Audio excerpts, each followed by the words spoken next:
So a very welcome also from my side. As has been said already, my name is Eva Tatschl-Unterberger and I am the Managing Director of Kärnten Netz. So Kärnten Netz is a distribution system operator in the south of Austria, and all of your plants are somehow connected to one of the distribution system operators in Austria. And I would like to take a short trip now with you all together to see a little bit what our business is like. So hopefully this starts. Yeah. What we want? That you always have electricity available for your daily needs. Just like that. But achieving this requires something. Our high-performance power grid and a dedicated team to keep things constantly at the cutting edge of technology. Who we are? Kärnten Netz.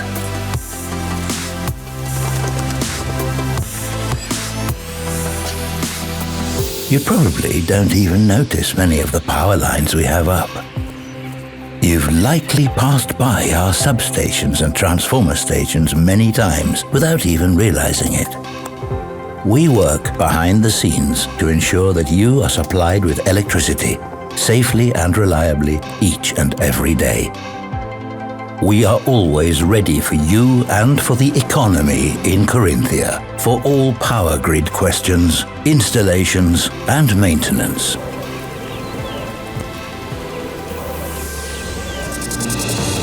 And yes, unfortunately, it's not always possible to avoid disruptions after storms. But no matter how difficult things get, we'll do everything in our power to resolve it for you as quickly as possible. For you, we are also constantly modernizing and expanding our grid, because only with a strong grid, clean electricity will continue to reach you in the future. And this is the only way you too will be able to feed your own green electricity into our grid. Just like that. So that together we can lead Carinthia into a sustainable future. Kärnten Netz. A strong grid for our shared energy future.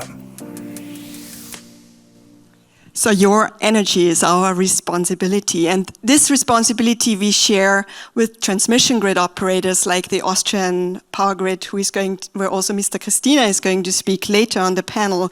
And we all work together to end the dependence on fossil energies. Now, if you take a look on this graph, you will see that Austria uses 312 terawatt hours of energy per year.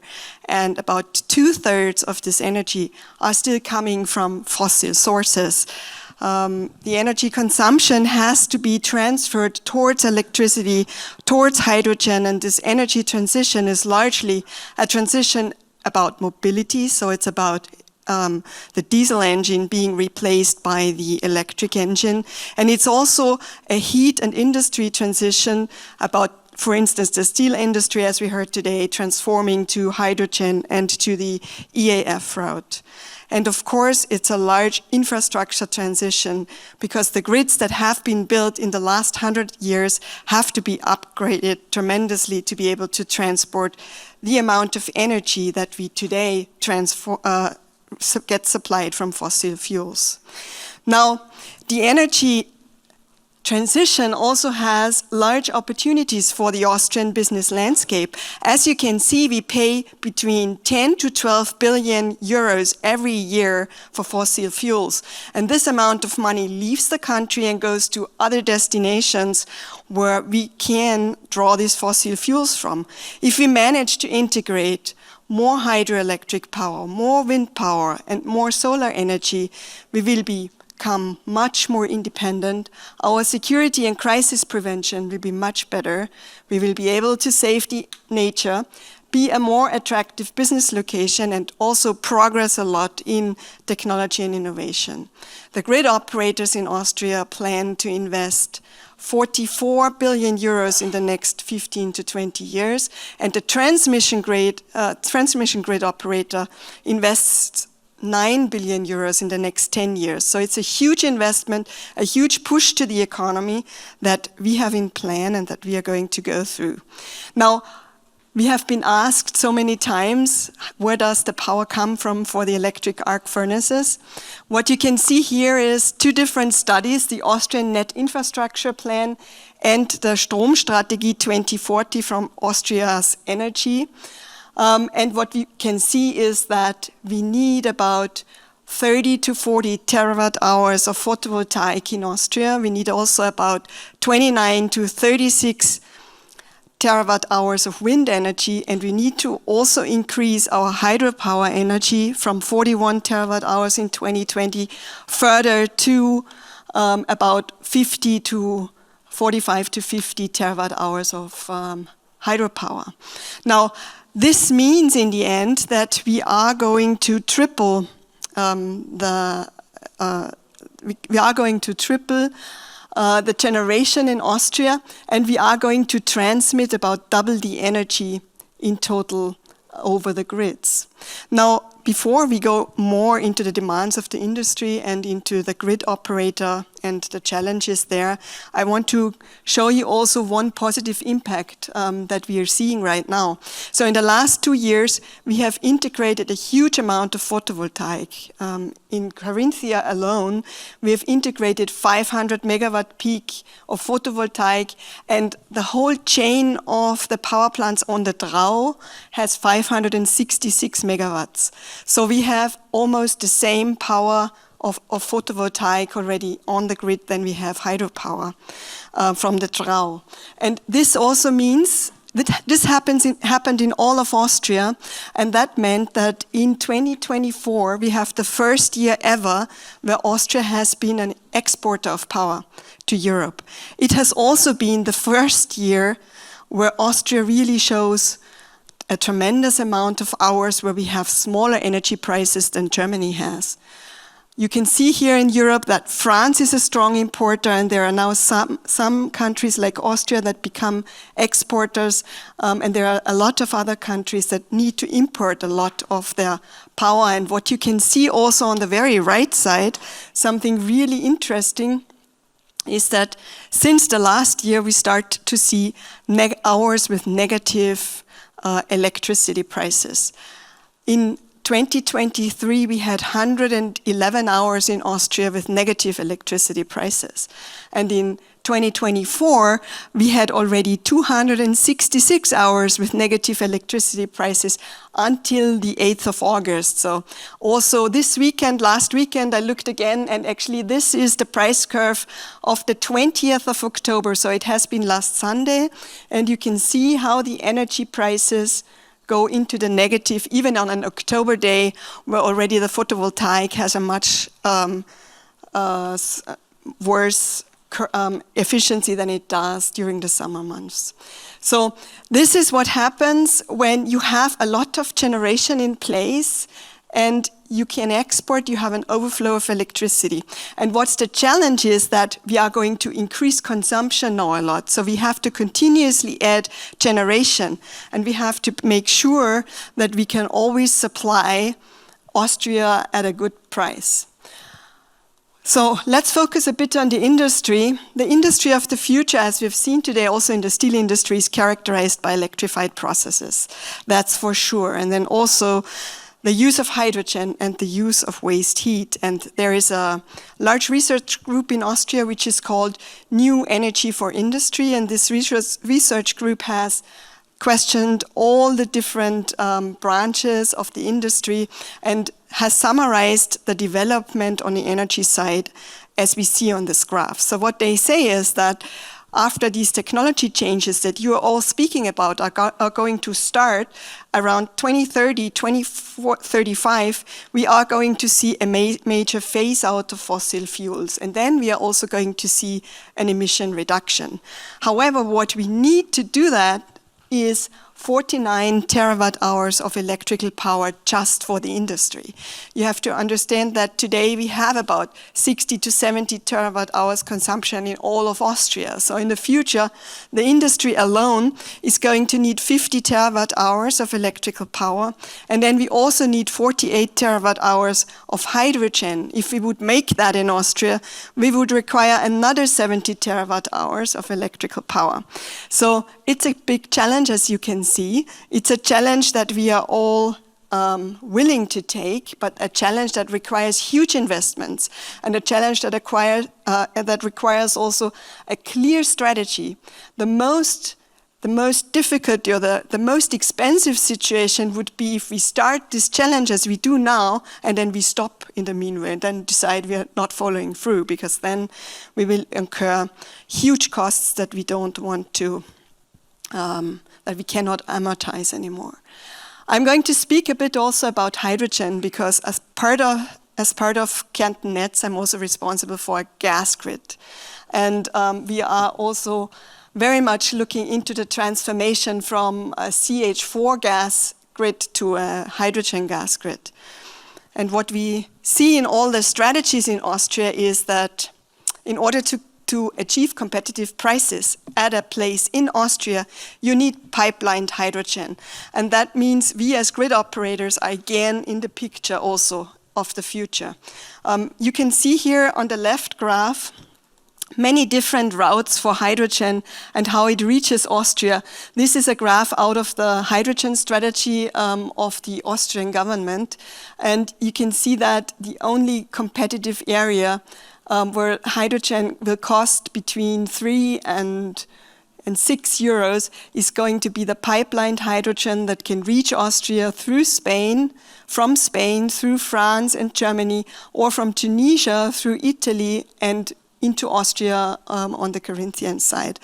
So photovoltaic and wind power costs are going to continue to fall, and there are locations in the world where it is possible to generate hydrogen at a very cheap price, especially also Chile, also the Arabic countries.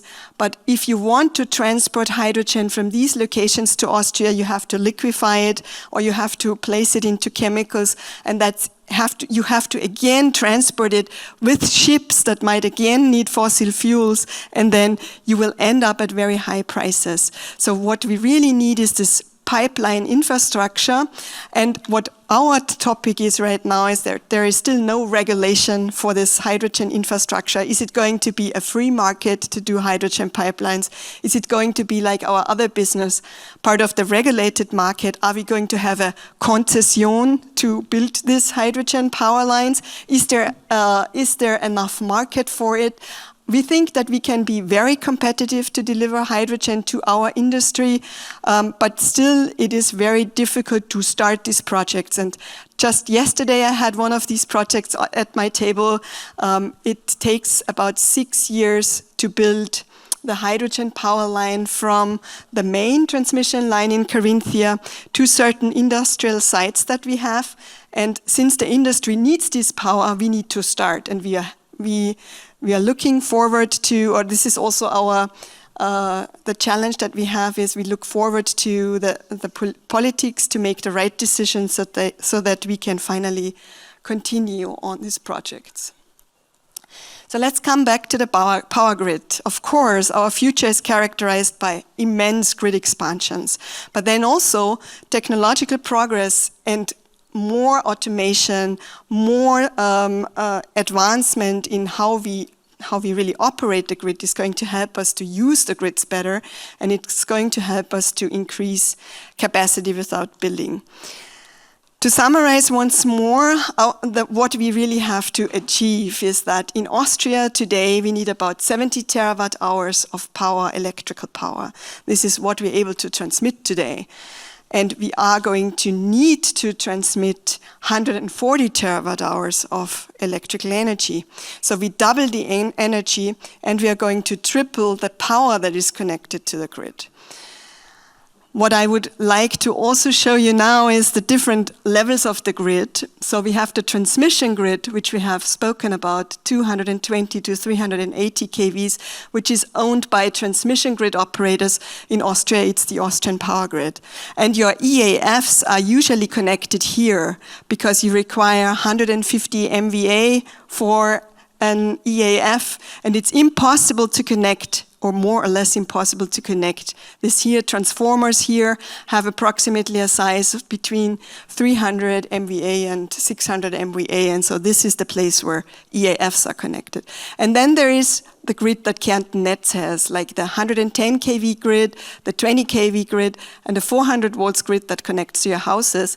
And a lot of industry is also connected here at our primary substations at the net level 3 and 4. And we are going to invest hundreds of kilometers of lines. And this is what I said before, a very recent study that we as distribution system operators are going to invest more than 44 billion euros in Austria in the next 16 years. And APG is also going to invest more. What is really difficult for us is that projects at the 110 kV level and at the 200 to 380 kV level take 10 to 12 years. So why do they take so long? Actually, it takes us only 2.5 years to build like 100 kilometers of that line. But it takes us more than 8 years to get the approval for it. And this is also where we need you to lobby for us. You know, in these projects, the interests of everybody are considered, right? So it starts from the birds, it goes to the people that live next to it, somebody who sees the line, and it takes forever to have all the experts, all the concerns of everybody resolved until we can finally build such power lines. And if we could decrease that from 12 years to something like 5 or 6 years, then that would be maybe suitable to your schedule. 3 years would be actually really a great thing to do. So apart from building, I said digitalization is going to be very important. From an electrical point of view, also because of my colleagues that I have worked with when I was still at Primetals, we talked about Industry 4.0 and all these things. The same applies to grids also. Only that we have a very distributed system. So we need to also invest a lot into automation and into observability and controllability to be able to use the grid to its limits. And we also have the situation that we have to move a lot of energy production that happens when the weather wants to produce to phases where we don't have any production, like in winter, like in all these night hours where there is not enough production.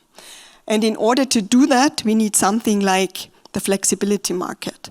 So this is also a very recent study that shows that in 2040 we are going to need 37.5 terawatt hours of flexibility on the market. This flexibility comes from pump storage, it comes from batteries, from vehicle to grid, from space heating, electrolysis, from import-export, and also from the industry. And there has been a very important project that I want to highlight to you. It's called Industry for Redispatch.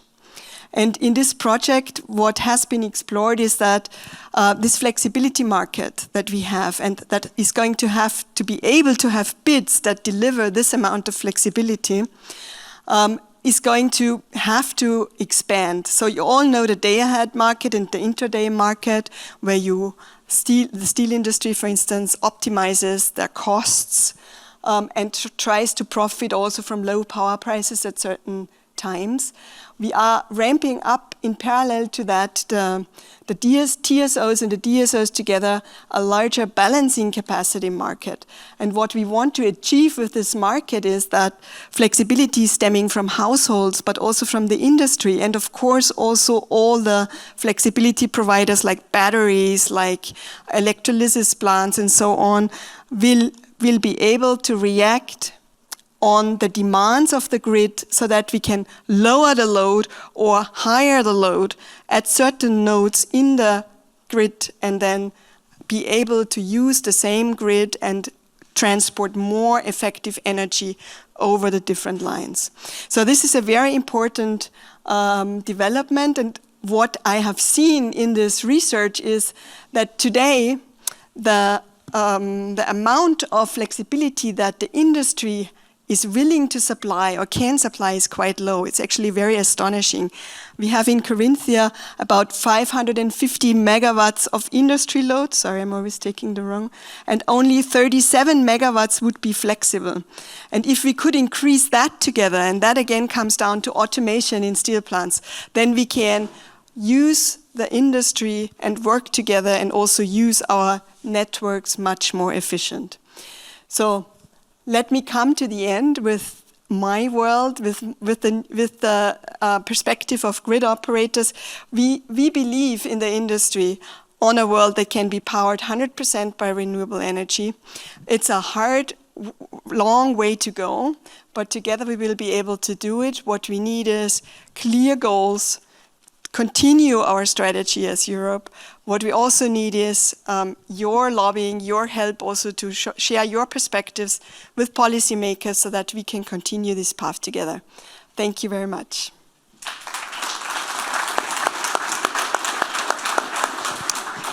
So thank you very much, Mrs. Tatschl, for sharing so many aspects of what are the challenges a grid operator has to address to support industry and electrification of industry.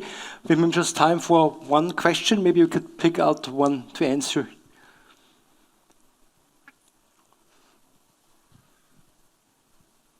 Yeah, I take the last one. Among all our investments, what are the most important ones in the near future? I think that in Carinthia, and that also applies to many other regions, we have to take major investments in the high voltage power grid.